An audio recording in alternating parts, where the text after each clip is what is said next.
Following breaking news this morning, a car gets shot up in North Nashville overnight, and then hours later, strangely, it goes up in flames. Yeah, sounds like a connection there, doesn't it? In the victim connected to a deadly shooting from earlier in the week.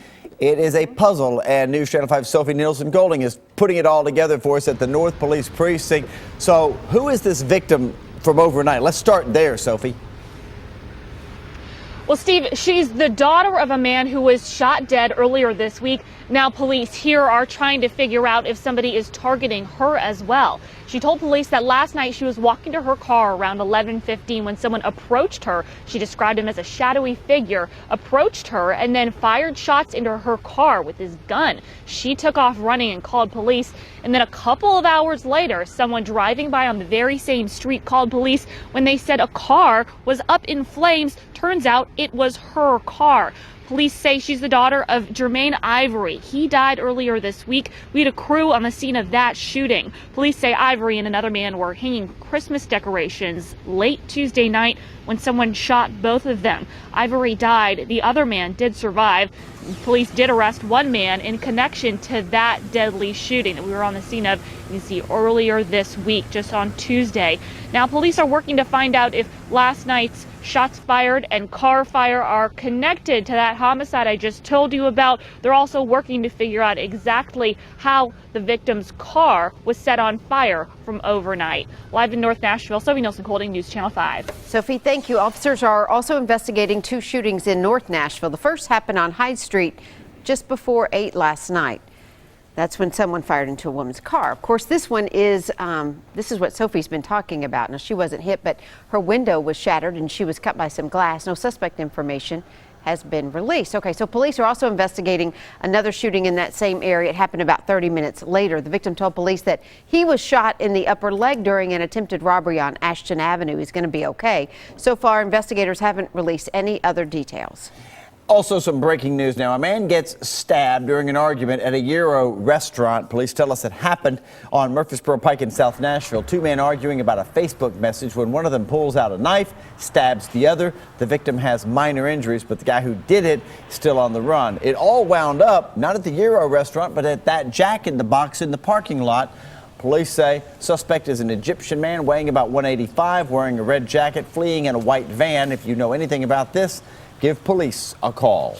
Well, a business is dealing with some damage this morning. Sky 5 flew over a smash and grab burglary at Music City Pond. Happened just before 6 this morning on Dickerson Pike. No word yet on what was stolen. Stay with News Channel 5 for updates. And another business gets smashed this morning. Check this out. Officers investigating the burglary at the Lucky 7 liquor store happened on Jones Avenue a little before 4 o'clock. About 3 hours ago, they say two people attached a rope to the door and then pulled the bars off. You'll see this in a minute in the surveillance video.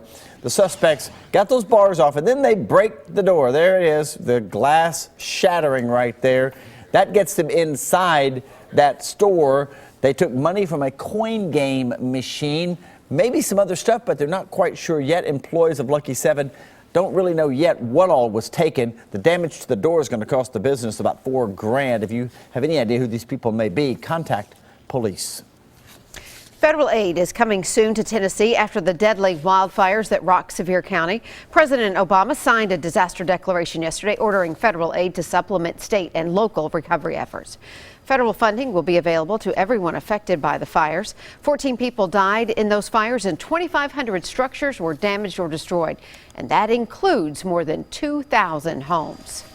A teenage driver slams into a cop car and takes off, and now 3 people are in jail.